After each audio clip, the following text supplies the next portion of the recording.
Well, hello everybody, and welcome to September's edition of the Agile Roundabout, and thank you all for joining us this month. And I hope you're all keeping well, and I trust that you are. And have to say, I am missing those summer months of long nights. I can tell just from looking out the window that the nights are drawing in.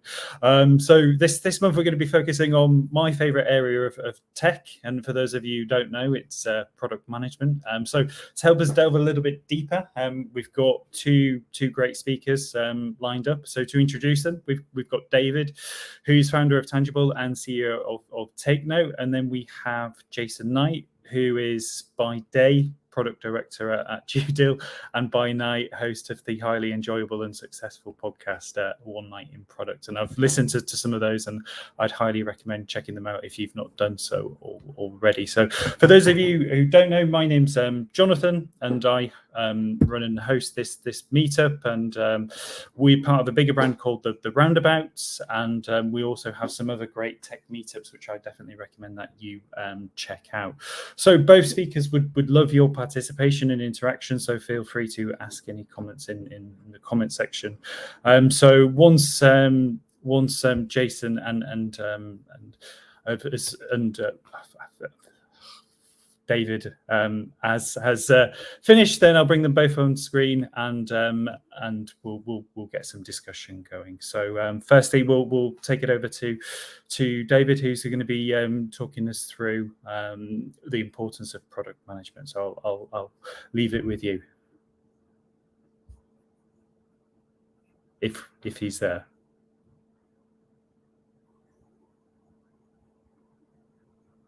I think he's disappeared, which is great. So I think we might have to we might have to have Jason go up first. It's always good to have a little bit of spanner in the works. So Jason, we'll go with you first, and then hopefully David will be. David, you're back. Oh, I'm here. I'm sorry, I don't. And he's gone again. Can you hear me now? Yes, we can hear you. Great. Are you good to go? Yeah, absolutely. Can you see Cool. my screen? Right. Okay. Yeah, I'll leave it with you. Off you go. Thanks. Yeah. So I'll add my welcome and thanks to everybody for joining this session. As you can see from the screen, product management, also the topic closest to my heart in business. I'm involved with two companies. I'm CEO of a mature business called Take Note. Take Note's been established 2006, and we've been going through a bit of a digital transformation over the last few years. And to give you an idea, we're a team of about 18 people at Take Note, and we've built a platform that helps us do a great job of audio and video transcription. And then Tangible is my consulting business. There's 4 of us at Tangible, and I actually started at Take Note as a consultant 3.5 years ago. And as I say, I'm now employed and I run the business there. But I also do things like this and consultancies very specifically to the software industry, and very specifically to the commercial aspects of the software industry. So you're not going to see a different sprint process here or a different approach to user stories. I'm really going to focus in on, as we said, the commercial and strategic aspects. And I've been doing that, specializing in the software industry for the last 17 years. I was in a very different industry, and went through a implementation, an ERP implementation. So if you're not familiar with ERP, kind of full business software, the real complex monster of a platform, and normally a very troubled and hard work as an implementation. But I was a manager on the client side, and I became the evangelist and really saw how good software can be. So I've still got a lot of time for that company where we had that implementation.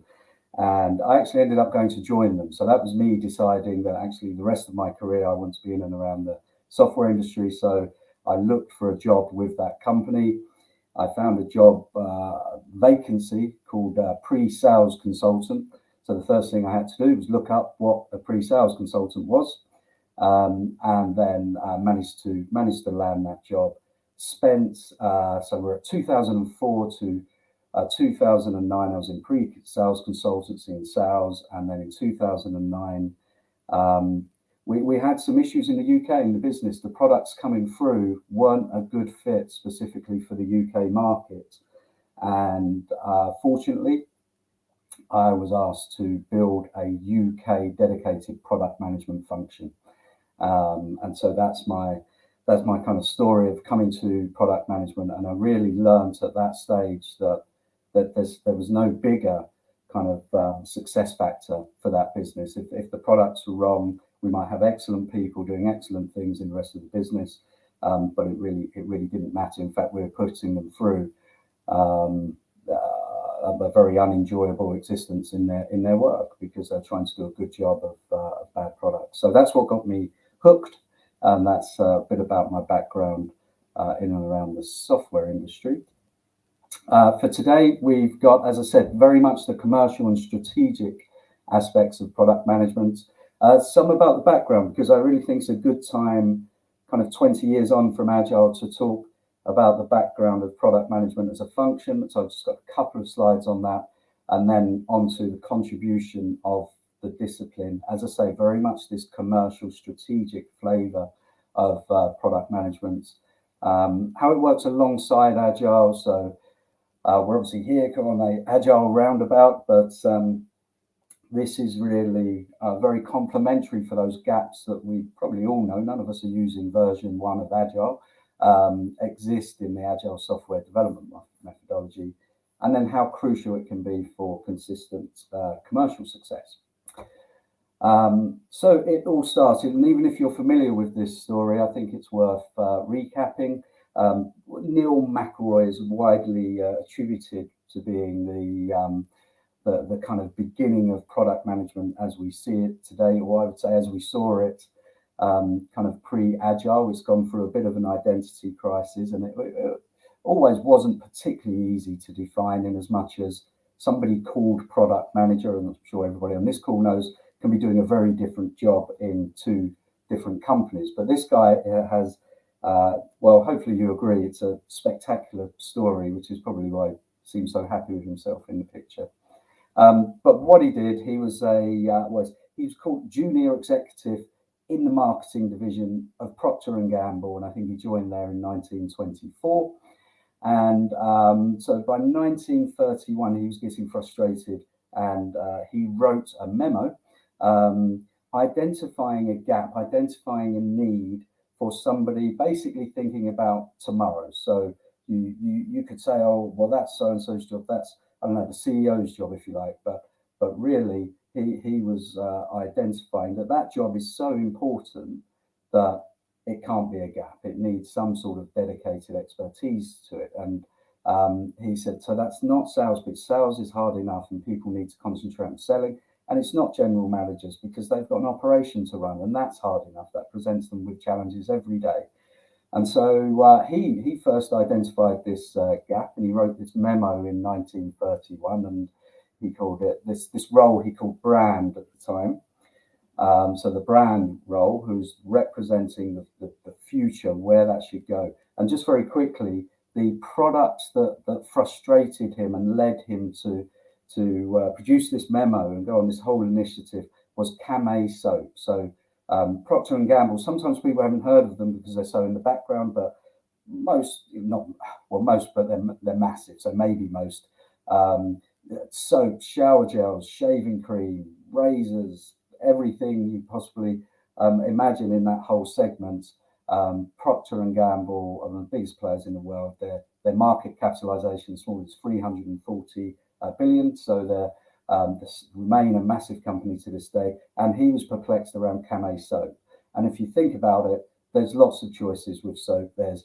Should we have the soap with the biggest investment in how good it smells? Should we have the soap with the highest ability to fight bacteria?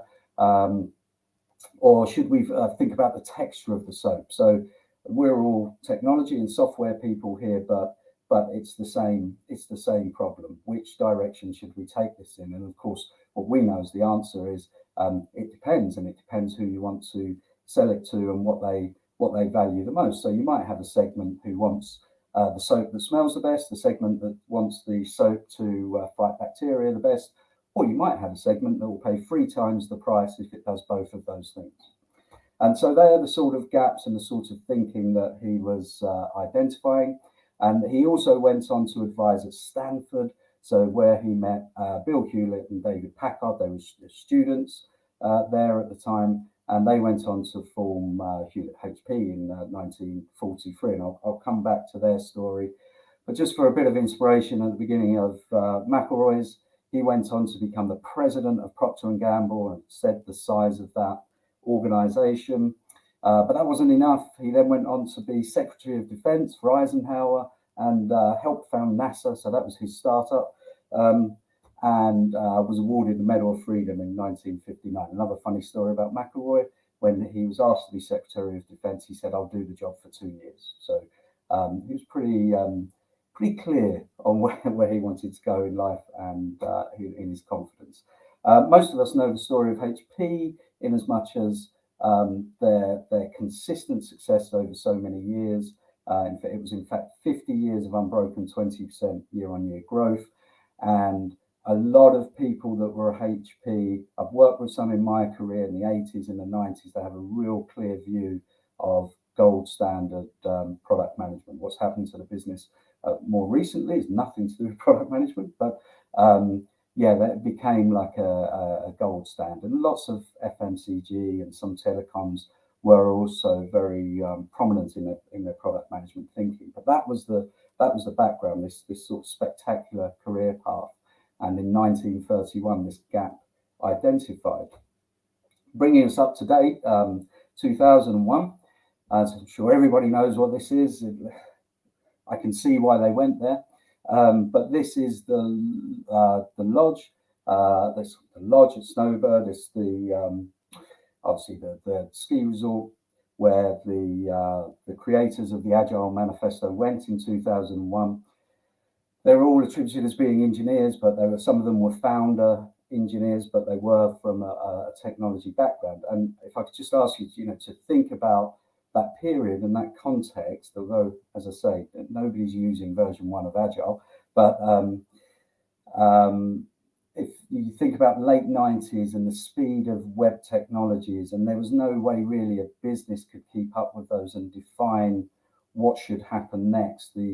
The technology was moving faster than you could write a requirements document. So I can quite imagine, although I come from the commercial, the business, the strategic side, I can quite imagine the frustration. This is moving too fast for you guys to try and tell us what to do.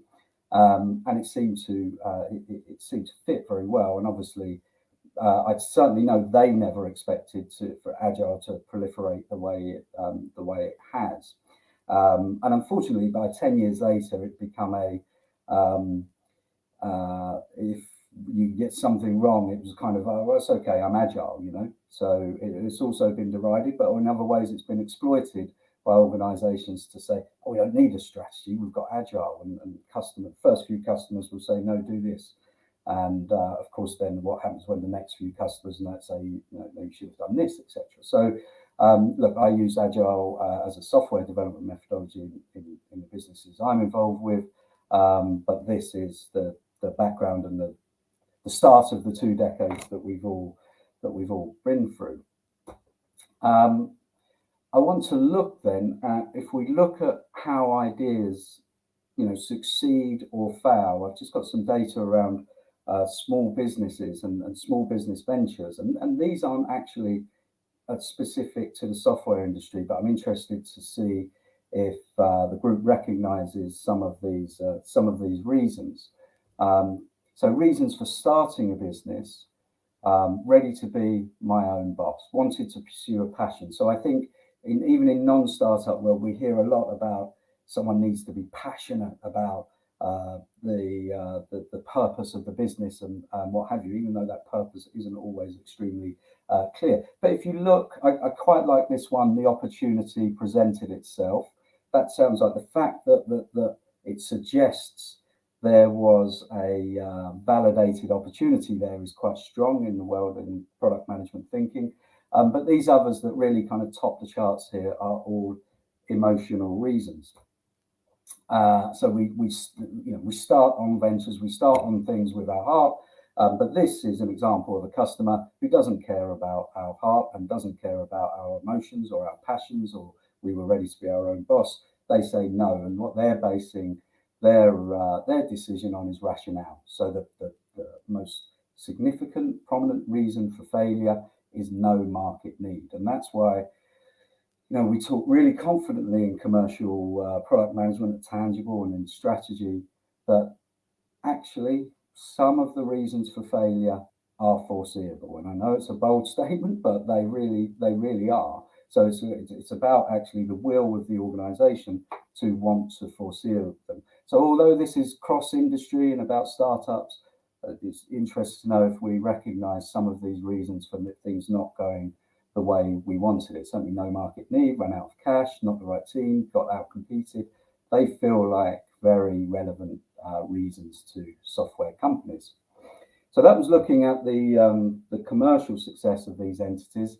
They also found this study on development project success. So there will be in this a combination of in-house developments as much as there will be software companies developing products to sell. And the majority, the answer is the majority fail. What I was really looking for is success rates of existing business software products, i.e. not startups. But what I found is this, and the great thing about this is it analyzed 50,000 projects globally. They were very specifically technology projects, and it said 66% of them end in partial or total failure. And when we distribute these decks or what have you, I've put the links in there to that really interesting report.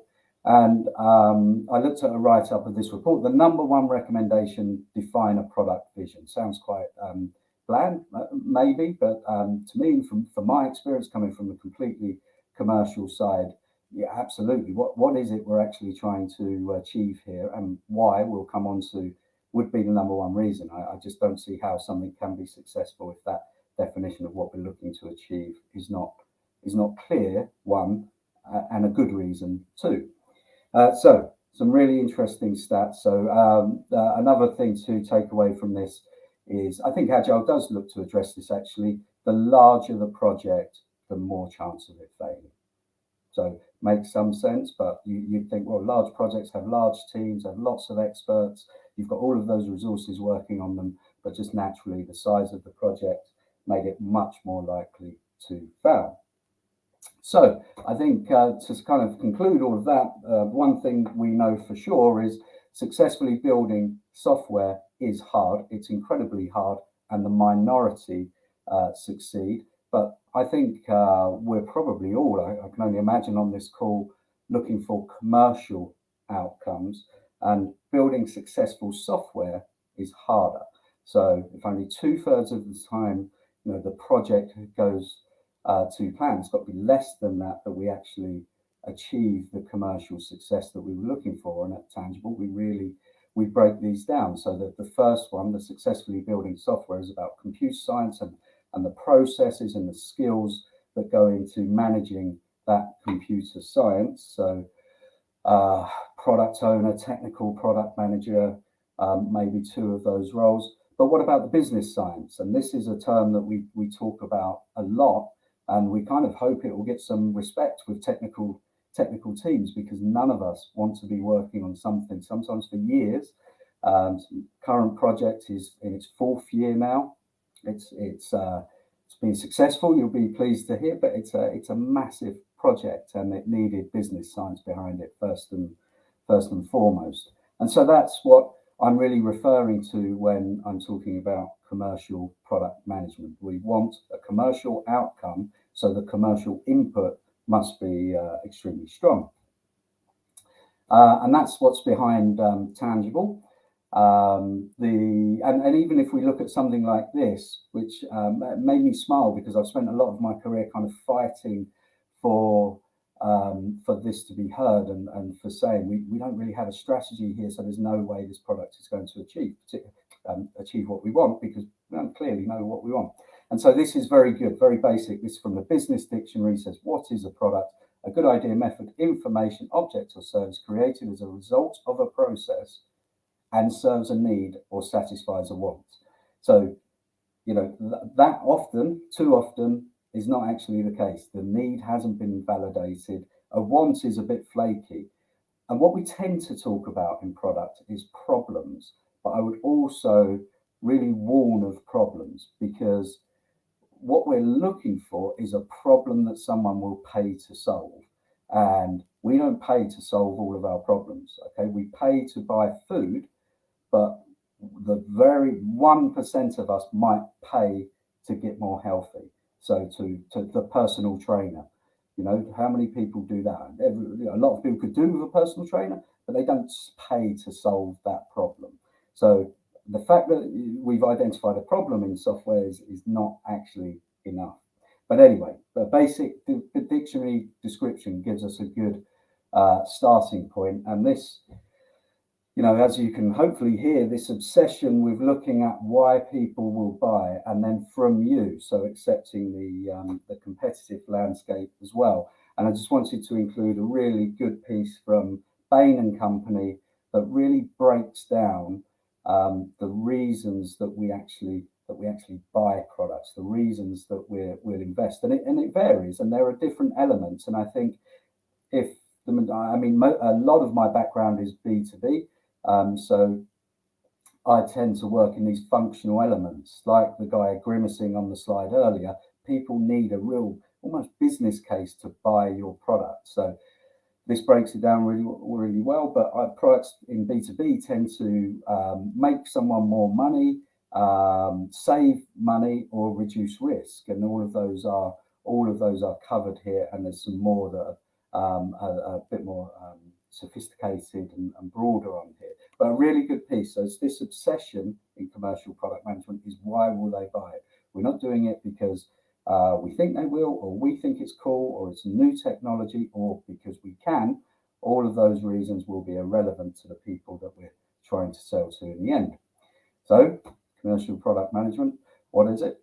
I need to first explain the role of management to explain the role of commercial product management. And I would ask you to look at the world in our businesses through these two concepts. So we have, our fate lies in the hands of our current products and markets and our future products and markets. That's it. Hopefully, it'd be nice if our future products and markets are the same, but let's not be complacent. Let's take additional opportunity, and let's pivot as we need to. And what generally happens is that we have teams very well dedicated and very well running these the current products and markets, and we normally have a leadership team as well in control of those current products and markets. But what we tend to have, what would be an ideal world, is that leadership team are equally immersed in the future products and markets. So this is where you hear, product management needs to be absolutely C-level agenda. So if they buy into having a strategy, they should buy into product management, because then it's product management, or this commercial product management, that should join all of these, join these dots, if you like. And it's that way that we can connect a whole business with a leadership team that understands its role in the future of the business, and therefore understands the role product management play in that, as well as it does understand the deal we need to do today, or answering inquiries today. They're very easy to understand. Strategy can be a bit more opaque, especially if you're not looking. So that's what we want to happen. This is what tends to happen. As I say, the leader immersed in the tactical, the day-to-day. So there isn't that leadership view of where we're going next. So there won't be any future products and markets. There's no real strategy. Probably don't need product management, because it's not clear what they're translating into deliverable developments anyway. So probably not a plan. We could build and launch things, but they won't sell. And this is sometimes the vicious circle that we get into if that sponsorship isn't, or not actually sponsorship, expertise and knowledge of how important this is, isn't there at the top level. So we have this bold statement about what we ask of product management function. In smaller companies, we say who's doing this. It might not be someone called a product manager, but define, own and execute product strategy. And the reason is everybody else has got a job to do already, and this is too important to do off the side of the desk. This is the basic model that we use at Tangible. On the left, we've all got this situation, we've all got opportunity, and we all want commercial success. And we really tried to put a simplified process in place around that plan, build, launch, sell. And I think the big takeaway of it is it's all market focused, because it will be the market that are buying or not buying the product in the end. So we can work with development teams, and we've done that very successfully, but we really want to make sure they're being asked to develop the right things. So that's our model. I won't spend, just conscious of the clock, but obviously that breaks down into lots and lots of activity to do this successfully. It's always very easy to put as 4 steps on a slide, but you can see, get an idea here of all of the activity that it takes to make that successful. But it's absolutely essential, because, as I say, nobody wants to be writing the code only for it to fail on a commercial basis. So there isn't anything in all of this activity that says write code, develop software. It's everything else that we need to do around it. And this, for me, true product management. But as I say, it needs that C-level sponsorship to be allowed to do it properly. We break this down simply into a number of products, but we're not too heavy. I look at some frameworks and some, and even SAFe to a degree, but I look at some of them and it feels like I can't breathe as a business person. So even though we consult, we're not too heavy on go from 1 to step 2, step 3, step 4, step 5. It's not too detailed, but we can have 3 very simple stages. We've called this a go-to-market plan for new products or for new businesses, but really what it's doing is validating that it should be going to market with anything. And just to finish up, this is what we want. Alignment is the one of the most critical things you can do in a business, and misalignment is, for me, the biggest hidden costs in business. And so I love this image of all of these birds flying towards the sun. They've got to know that the sun is the right direction, and so we do work on strategy. But I just wanted to give you a few kind of things to take away, to test at a very high level the strategies in your business. And these are the questions we tend to ask, and these can take a month to answer or a year. So very market focused. If you can articulate this, or you already do, then you're in really good shape.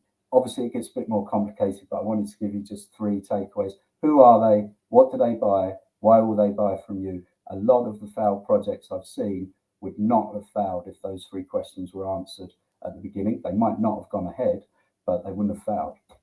And then on product management, we work on the first thing we do, if it's have a look at this product management team, or the way we do product management, always start with the role. And it's great if the product manager can answer, oh, this is my role, this is my remit, my responsibilities.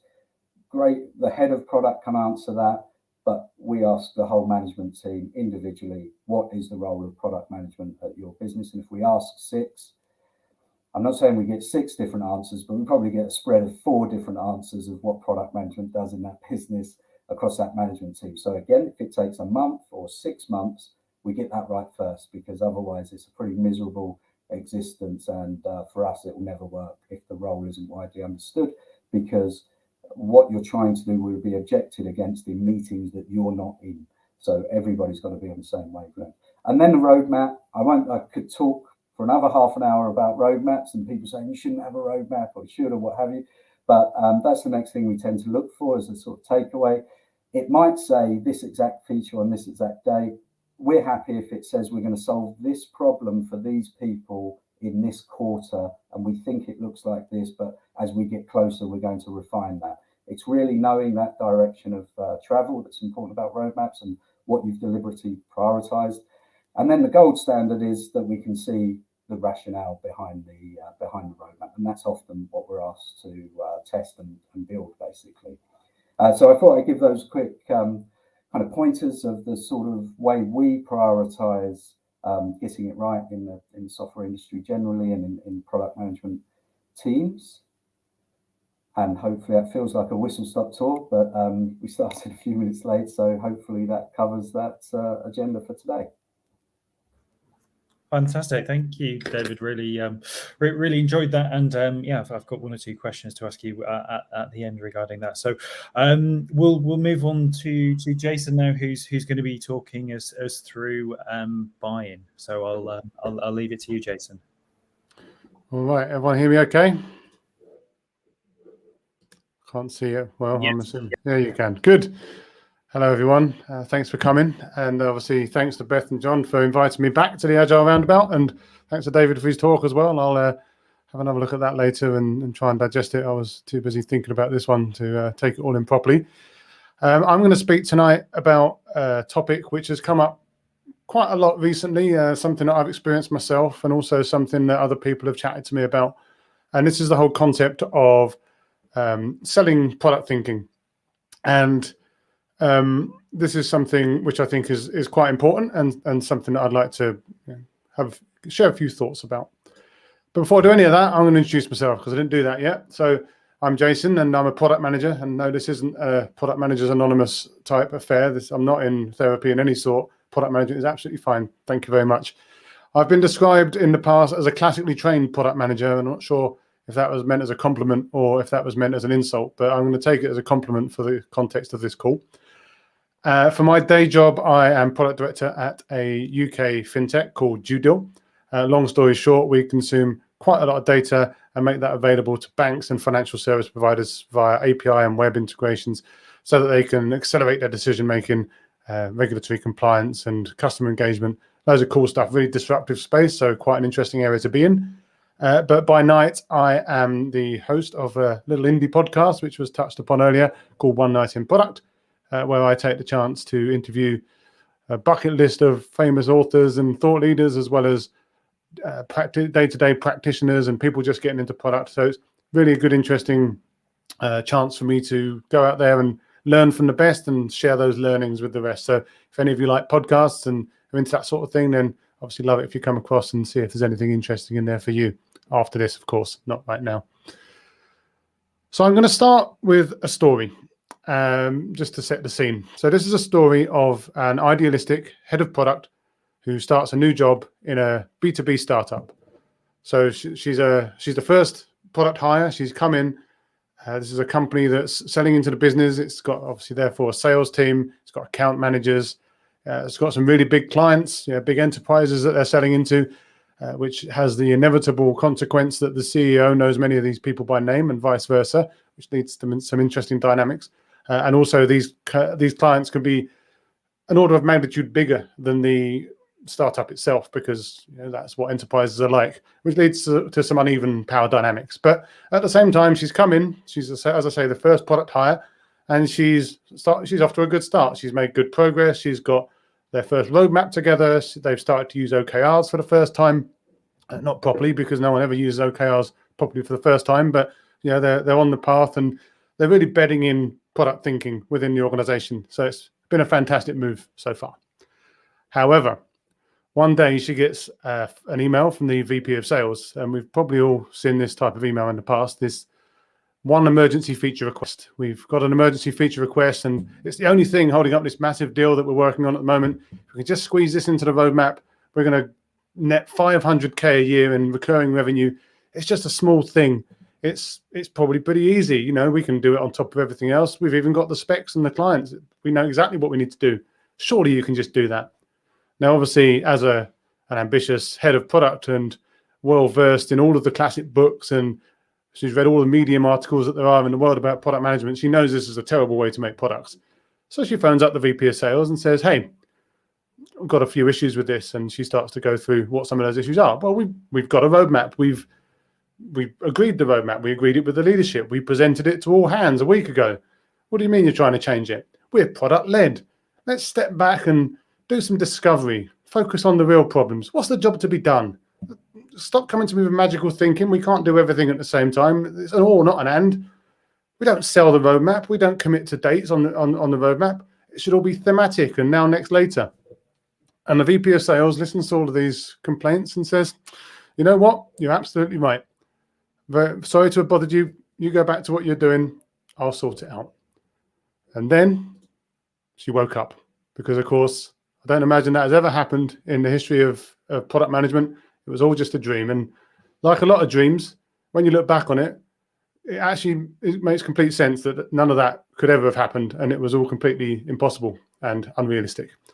And now she's got to go back to the office and have that real conversation with the real VP of sales, who in all likelihood is going to try to tear her limb from limb to get what they need over the line.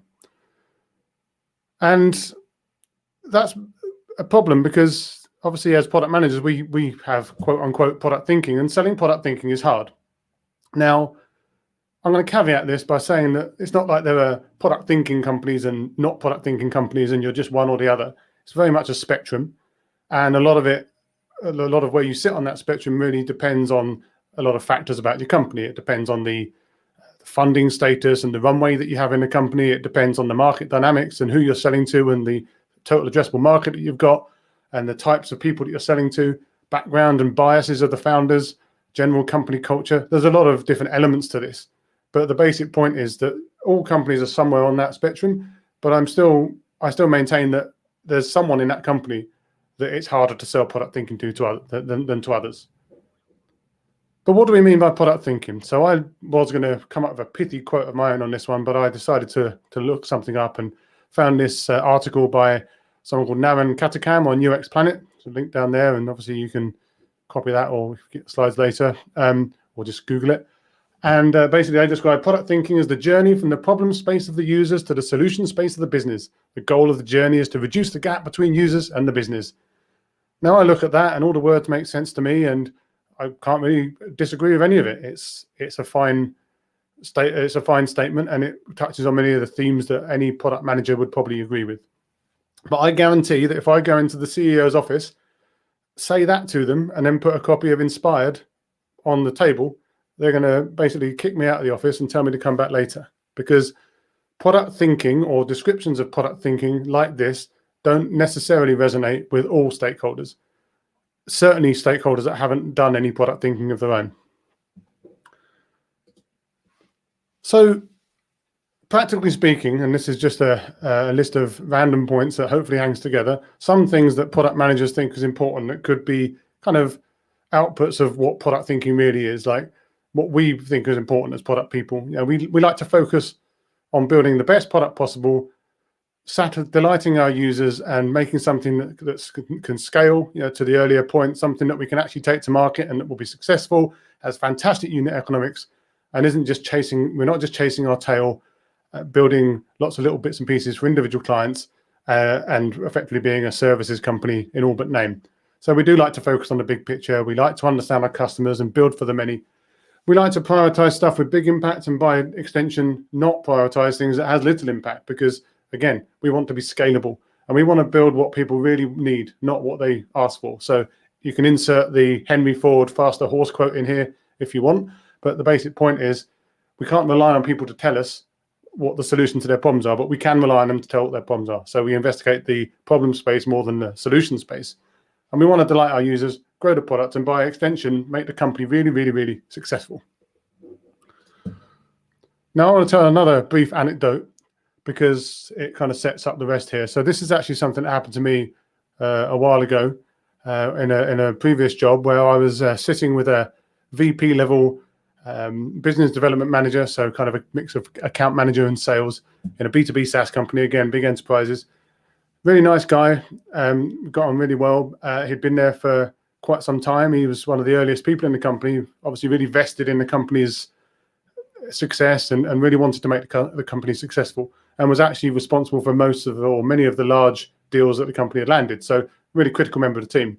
And we were sitting there in a pub one evening, and he leant over to me and he said, "Jason, I do not understand why you think that the things that you think are important are important."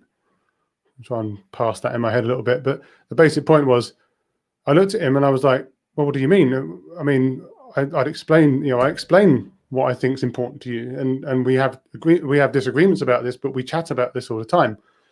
And to be told that the guy didn't understand where I was coming from at all really led me to question myself quite a lot, because from my perspective, I'm always, for better or for worse, thinking that I'm a reasonable communicator, that I'm someone that can kind of traverse all of the different parts of the organization and really help people understand where each other's coming from and communicate really well with people.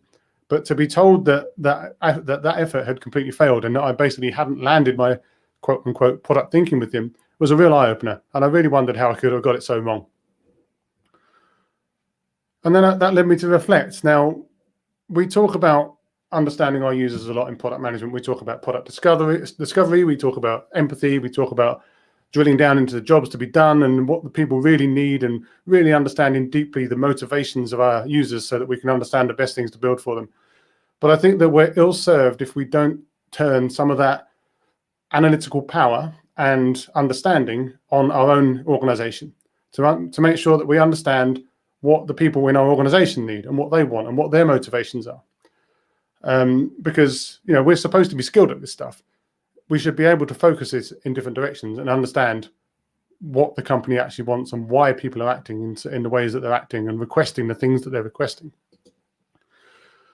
Now, there's a brief sideline here and to talk about cognitive bias called fundamental attribution error, where basically, long story short, it's very easy for us to sit there and explain someone's behavior as some kind of deep-seated personality flaw rather than just a product of the circumstances that they're in. So in this case, for example, if I was being explicitly bonused on the outcomes of requesting a feature, then I would ask people to do that feature. If I'm specifically being judged as having succeeded off of that. So that cat isn't doing anything wrong. And that person thinking that cat is an awful person, it's fundamental attribution error. They're basically blaming someone for doing what their circumstances actually would do in the same position. So we need to understand our colleagues' motivations and not just let resentment build up, because otherwise we just start having antagonistic conversations, drawing into camps, and really being in a situation where no one gets any work done. And as an additional penalty, no one's talking to each other properly, or everyone hates each other. So that is not a healthy dynamic, and we need to change that. So just briefly, and these are again just a selection of things that people, the types of people that I do think are important. We need to look at some of the personas of the people in the business and think about why they might be acting the way they are. Now, sales team, for example, I mean, they're generally the target of people's problems in this area. They're very much interested in going out, hunting down prospects, understanding their needs, kind of really trying to solve anything that they can for them to get that deal, because that's how salespeople are rewarded, that they are explicitly bonused and paid based on the amount of deals that they get through the door. And those deals then go on to other people in the company who then have to look after those people. So it's no surprise then that salespeople are going to be trying to get every single feature that they can, that anyone asks for, onto the roadmap, because by doing that, they're getting their job done, they're getting their bonus, and they're looking like they're succeeding.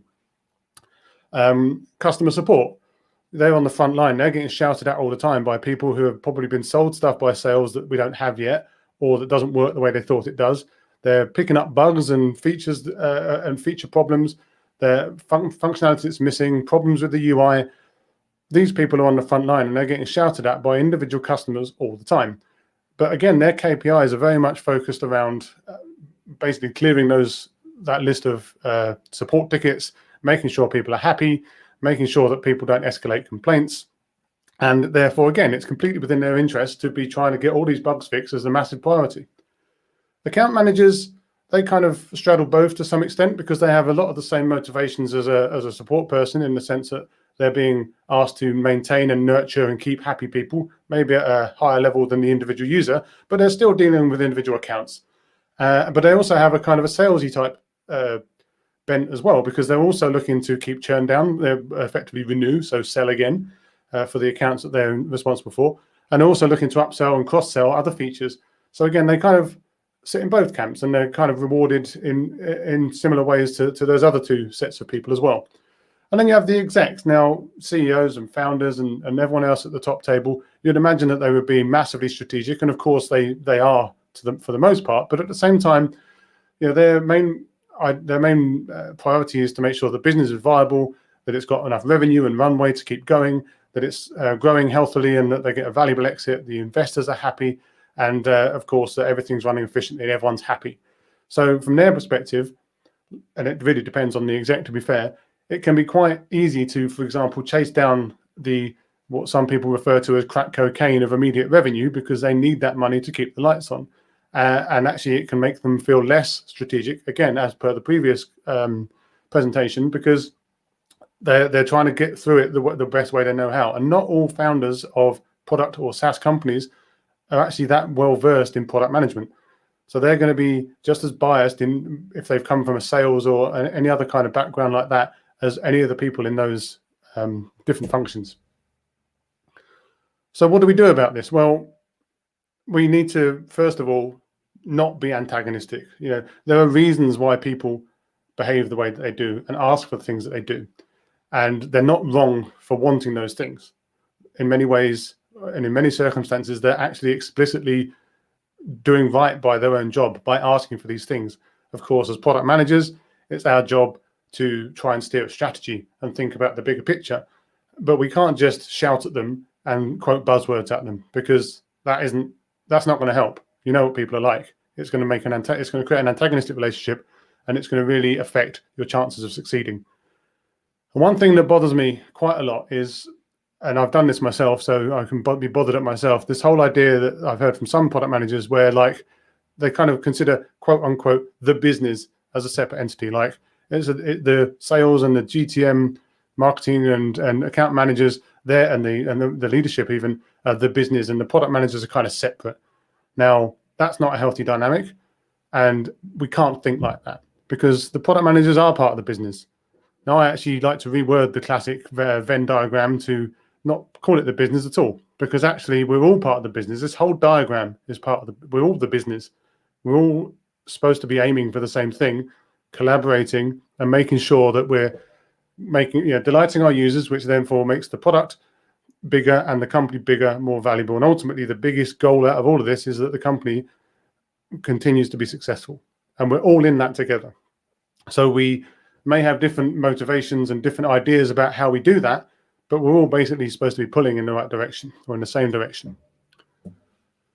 So my goal is that we think a little bit about people's other motivation or other people's motivations, rather than just making it all about us and all of the books that we've read and all of the quotes that we can dig out and all of the buzzwords that we can create. Because ultimately, I don't think that, in the same way that like when we hear buzzword bingo from execs or salespeople or anything like that, we tend to react badly against that. But we're not necessarily the most amazing people in the room. Like, everyone's got their own pros and cons, and we've all got a part to play. So we can't just be all bullish and just sit there and shout at people and quote bits of book at them if we want to change their minds. We need to work on it, and we need to work with them.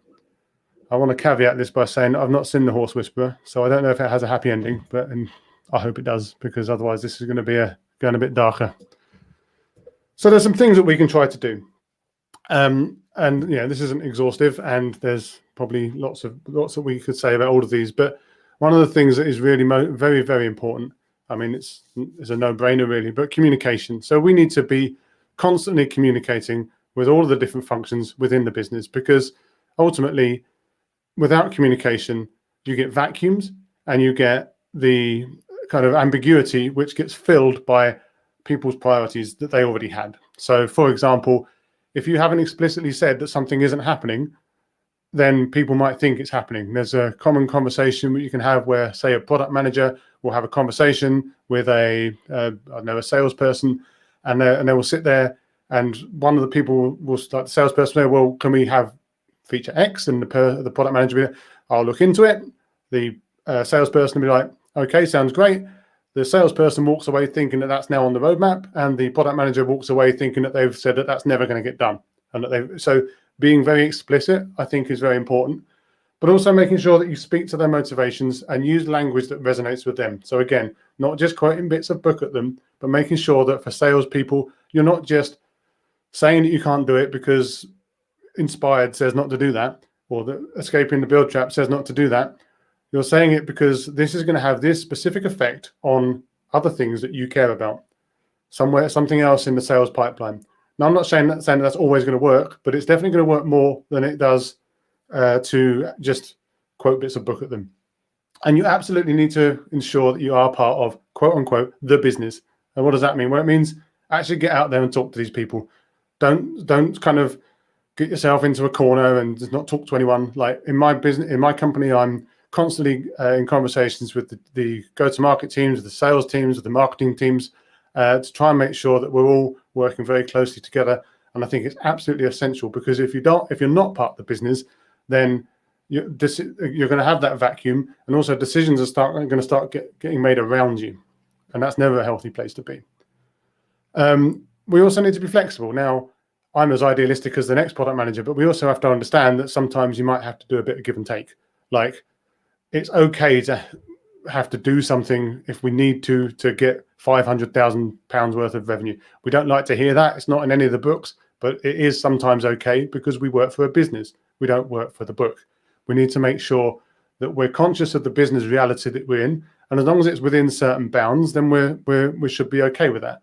But we obviously need to be careful. And I also like to say keep receipts. And by keep receipts, I mean, look, we're always going to get asked to do stuff that we don't want to do, or that we don't think is an ideal way to do things. And that's just part of the job, frankly. But do keep a log of those occasions, and crucially, what happened afterwards. So don't just sit there and moan and say, oh, well, the VP of sales said this and we did it and that was it. So no, you need to know what happened from that. And one of two things is going to happen in these situations. Either you're not going to win that deal, you're not going to get that sale, or it's all going to not happen the way that they said it was. And if you keep these, let's call it, for want of a better word, a log, then over time, even the most kind of tone deaf head of sales is going to be able to sit there and say, actually, no, this is a pattern, and this is affecting things, and this is the evidence that shows that. And maybe they can then try and attack that at a team level. But also, on the flip side, you might find something out different that you didn't know before. And actually, maybe they were successful and there was a gap in your discovery, and it can help make you a better product manager as well. So I think it's important to track the outcomes that come from these requests and not just moan about them. Just briefly then, to don't list, definitely don't assume that their motivations day to day are the same as yours, because as we've discussed, they're not. And don't assume that they have the same information as you, because they don't. And even if you told them, they probably don't, because ultimately people need to be told things a few times before it actually beds in, especially if it's using language which is unfamiliar to them, or they don't really understand what the actual outcome is. So definitely don't assume that they have the same information with you, and be prepared to say it again and again. And as soon as you start playing buzzword bingo, you've lost, because people tune out in the same way that I do when people use buzzwords with me. Try to keep things in generic business terms as much as possible, and don't go too much into the Medium articles and quoting out little buzzwords and cool sounding phrases, because they're not going to help. And definitely don't try and change the whole company overnight. It's actually it takes a surprising amount of time even to turn a small ship in company terms. Like, there's a lot of biases and implicit process there that it takes time to move. So definitely don't just sit there and imagine that you're going to go in, click your fingers, wave a book at them, and it's all done. It's not going to happen. You have to pick your battles, take it one step at a time. And definitely don't be too dogmatic, because again, we don't work for these books. We work for companies, and companies have their own context and their own problems and their own realities, and you have to be okay with that. But at the same time, you're not going to solve it by just being like a complete fundamentalist. You need to be flexible. But just as a last note, of course, there's an appetite issue here. So if you're a product manager and you're sitting there saying, I hate this. Every day I come to work, I hate this. I'm not doing any actual product management, just a project manager. We're just a professional services company. We're just sitting here doing X, Y, and Z, whatever people demand. There's always the fundamental reality that your appetite for the amount of that you're okay putting up with may be less than the amount of that you're putting up with. In which case, you've always got the ultimate decision to take, and you can just leave and find another company that fits you a lot better. But I do think it's important to make sure that you at least try in the company that you're in, and try and make some moves and try to come closer to the rest of the business so that you can make some of those moves. And that's really then the only way that you can really be successful. And that's me. So I think I've still got a few minutes left. Hopefully I didn't run too much over time. But yeah, obviously happy to take any questions now, or feel free to connect with me on LinkedIn or Twitter. Yeah, cool. So before I ask you guys if you got any questions, I've got one question which I'd like to put to both of you to get your opinions on. So, do you both feel that the product purist is destined to become an entity within the coming years, or is there any particular environment where a product purist could survive? It'd be interesting to know both your thoughts on that. Well, I liked what Jason was saying about you are part of the business. I think it's easy to forget that sometimes and separate the entities. And the goal of all of it actually is to get different stakeholders working towards the same goal. And I just think you're the evangelist of that to the business, and you're the evangelist of that to the technical team. I don't think that you should be entrenched in one side or the other. Yeah, I mean, I think that it's. I'm not sure. Yeah, as I said, it's a spectrum, right? So there are, if you read, a lot of these books, for example, that everyone takes inspiration from, they're coming from big tech and Silicon Valley companies, and a lot of companies out there. I think probably out there you're more likely to have people that are kind of swimming in the Kool-Aid, if that's even an expression. But if it isn't, it should be now. But yeah, I mean, ultimately, I think one of the things that I've discussed a few times on interviews and stuff is that there's a kind of a big disconnect between the what's going on with that light? There's a big disconnect in between some of this idealistic thinking and kind of processes that you might get in, say, Silicon Valley versus basically the rest of the world. Now, I'm sure that a lot of people are going to be working for companies that have some level of product inefficiency in them and don't have a lot of product thinking in them. And again, it's all about appetite, right? I'm sure that there are some that will have like really sort of super new companies where product managers set the companies up and they're kind of trying to do it right from the off. I'm sure that they'll be more purist, but there's always going to be someone that doesn't play by the rules. And again, the argument is, well, if you can't beat if you can't beat them, join them, and just do what you can to make things to make things work as best you can, but don't start getting upset if there's odds and sods that don't match what you expected. Cool. So James asks a question about, he says, do you think 66% fail is due to not defining success rather than poor implementation? Defining success, I think they're right. It's the number one reason in the recommendations in that report was very similar to what we would say, which is that the first reason was lack of a product vision. So I would put that under defining success. What is it we're actually trying to achieve? So yeah, absolutely. You could have an immaculate agile process or development process. You can have absolutely fantastic teams, but if none of you know what the end goal is, then it just won't work. So yeah, no, I think they're right, James. Just going back, John, very quickly to that question about the other stakeholders in the business. It's got to be that, like, crystal clear in all of our heads that the goal is commercial success. And so the goal isn't running the perfect agile process. The goal isn't delivering 50 sprint points when you said you deliver 48. The goal is commercial success, and therefore you're not going to serve all of those customers. You're not going to sell the product. You're not going to do any of those things. You're going to support people doing that. So that it's kind of non-negotiable that you would be an absolute ally of those people, because the goal is commercial success, and they're your channel to market, if you like. Okay. And we'll finish off with a question for you, Jason. So do you think an explicit role like an internal version of a user researcher should exist to bridge this gap? Maybe somebody independent, surely a PM has their own KPIs agenda. Yeah, I mean, obviously PMs do have their own KPIs and agendas. I mean, ideally those KPIs and agendas of, well, whether we use KPIs or OKRs or whatever else, but like ideally the product managers, probably the purist when it comes to like unambiguously wanting the success of the product, or they should be. I mean, again, you do get some more project manager type product managers that maybe do obsess a little bit more over story points and kind of efficient delivery and outputs rather than going for the business outcomes. I think that user research is obviously also always a fantastic addition to a team if you can have it, because it really helps you to really dig deep in with when you're doing your discovery interviews and making sure that you're getting the most insights out of it. So I'm definitely never going to say that is a problem. I think it's more a case of if you have product managers that are there to kind of trying to guarantee the success of the product or make the product to have the best chance of success as possible, I'd still say they're probably the purest people in that sense. It's really about kind of mixing that purity with the actual reality of the situation that they find themselves in.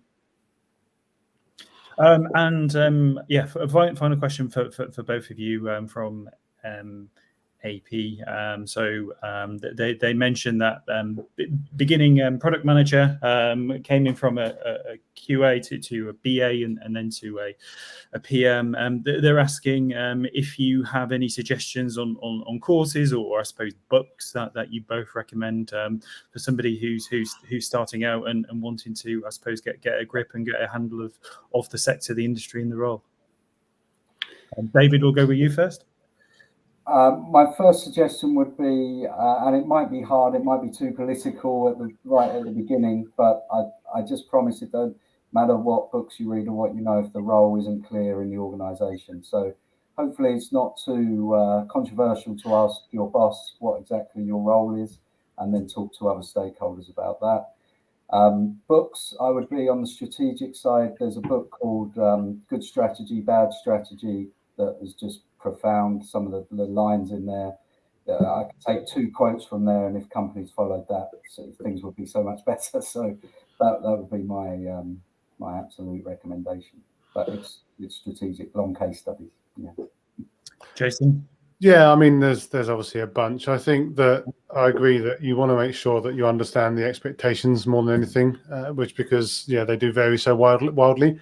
But I think the classic kind of product manager Bible in many ways is inspired by Marty Kagan. It's kind of, I mean, the second edition at least. I think the first one may be kind of out of date, but the second one is very much kind of a very idealistic Silicon Valley take on product management, but definitely worth looking at. And I think also for people that are new in their career, there's the Cracking the Product Manager Career by Jackie Barraro, which is kind of follow up to her book around cracking the interview. You could probably try and read both. So the interview one is all about getting you to understand the fundamental role of a product manager and the skills that you need, and also obviously a lot of interview skills as well. So it helps you get the job. But then Cracking the Product Manager Career is the sequel, and that's a lot more about some of the things that you need to do to get good at the job once you're in there. So, but there's so many other books as well. I mean, but those are probably a couple that stick in my mind. Fantastic. Well, we've got some recent blogs on tangible.org.uk. Might also be really helpful for a quick read. Fantastic. Well, what I would say is I'm sure David and Jason wouldn't mind if you connect with them on LinkedIn. I'm sure they'd be happy to keep the discussion going. And from myself and everybody at the Roundabouts team, would like to thank David and Jason for giving up their time. The reason we do these is for knowledge sharing, and we really hope you find them useful, and we hope you find benefit in this. And again, we'd like to thank Jason and David for giving up the time, and we really appreciate it. So we should have another Agile Roundabout happening next month. It's all about building teams. The details of that should be up very shortly. So from myself, from Jason, and from David, we hope you have a good evening, and again, thank you for joining us. And I hope you're all looking after yourself and take care of yourself. Have a good evening, everybody. Thanks, everyone. Thanks all. Bye. Bye-bye.